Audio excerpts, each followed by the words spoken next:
12 Rules for Life. Jordan Peterson. Oh God, I have to read this book. Jordan, it's more fun just to watch you on your videos because reading, I don't like rules. Why do I have to read these rules? Okay, rule number 1, stand with your shoulders back. Good, stand with my shoulders back. Okay, that was enough of rule number 1. 3, make friends with people who want the best for you. Yeah, that's all the people who like and subscribe to my channel. Okay, that's good. I'm friends with all of you. Compare yourself to who you were yesterday, not who someone else is today. Oh, Jordan, why do you make everything so difficult? Set your house in perfect order before you criticize the world. Oh, God, these things are just impossible. Rule 7, pursue what is meaningful, not what is expedient. Well, that I do, I think, a bit. Tell the truth, that I do a bit. What else? Be careful in your speech. Well, that's really hard for me because I stumble over all my words. Bad pronunciation has been a problem of mine since childhood. That's what drives people to become writers, actually. What's rule number 12? Just jump to the end. Pet a cat when you encounter one on the street. Jay Prakash, Yes. Go out to the street and get me a cat. Bring me a cat. I have to pet a cat. Just bring a cat here. I don't want to walk. Just bring the cat here and I'll pet it. Okay. Okay? Yes. Okay, good. Enough of Jordan Peterson.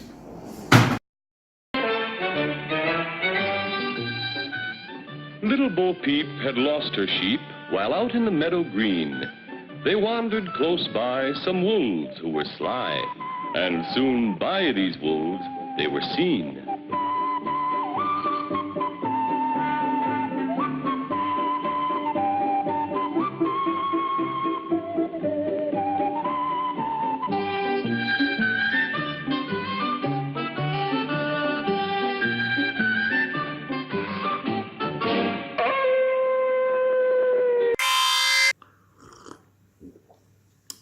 Welcome to another episode of What's Rotten in the Art World. This is Wazo X Wazo from Udaipur again. Tonight I want to talk a little bit about rules, whether or not they should be followed and whether or not they should be broken. There was a reason I started this segment reading the 12 Rules of Life by Jordan Peterson that has been so controversial. I'm not quite sure why, but it has been. I want to talk about education and pedagogy and how that involves rules and rule breaking. We're often encouraged these days to break rules, which can be a very good thing. Sometimes we're encouraged to very much strictly adhere to rules, which can also be a good thing and sometimes a bad thing. There was an old maxim that went something like, accept nothing and question everything. I'm not sure who said that originally, but it was something that my brother used to talk about a lot and I've kind of lived by. And I think you should question everything. You should question the words I'm speaking now. I'm about to say that was first said by Thomas Jefferson, and I might be very well wrong about that. So Google it and find out, because I may not be right. I'm just offering opinions here. But I'm getting off the track. The story I wanted to tell was several years ago I was invited to Sunaparanta Art Center in Panaji by my old friend Rajan Fulari and also Viraj Naik. And I was asked to guest curate a printmaking workshop down there. So all the young artists were gathered and some of the senior artists. I had many duties. I gave a very nice presentation on my print collection in that wonderful little outdoor amphitheater they have at Sunaparanta. It was a great deal of fun. But one of my duties was to critique the portfolios of some of the younger artists. It was a very enlightening experience and rather shocking and in ways rather horrifying. Not that the young artists didn't have good work. Many of them did. But what I found horrifying is, they had brought in physical work or they were showing me on their laptop. And many of them showed me these exquisitely, exquisitely beautiful, sensitive pencil renderings, charcoal renderings of scenes they encountered in their daily life. Pictures of their grandmother sitting in the kitchen. Pictures of people drinking chai at the bus stop. Pictures of granddad waiting for a barbershop shave. Things like that. And really rendered many times in just beautiful, sensitive line, a lot of emotion. You looked at these drawings and you felt like you were there. And I would get excited and I think, wow, this young student is really talented. He or she really has something going. And then so often they would kind of go, oh, this is just my student work. And they didn't want me to look too much at it, don't look too much at this. And they would try and shuffle through it. And then they get to their work that they had been doing in college. Different colleges. I won't name names, I guess. But suddenly their work took a drastic change and it became very generic, very conceptual in a very contrived sort of way, as if they were really trying very hard to make social statements, political statements, social statements, that they really maybe had no feeling for or no understanding of.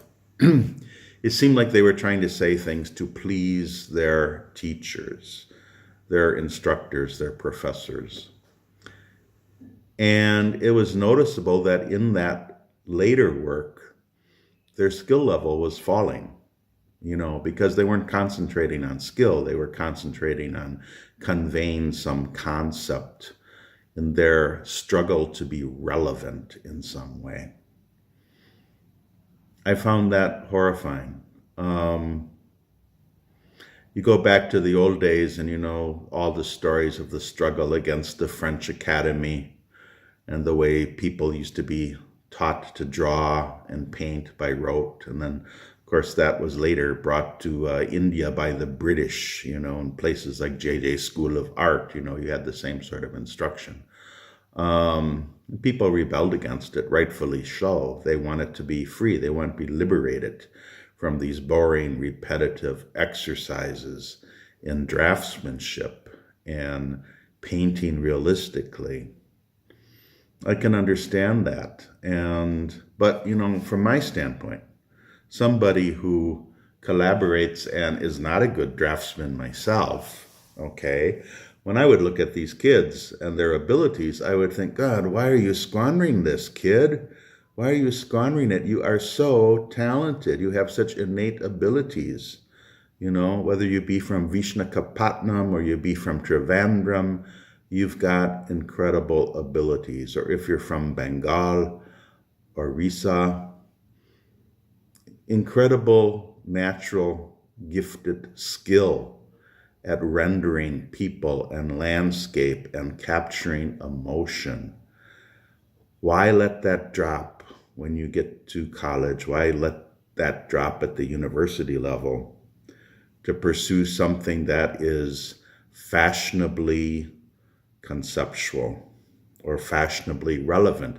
Because what you could be doing is taking that innate skill and using it and expanding it and making it say something more than what it initially says, perfecting it in a way that it becomes extraordinary.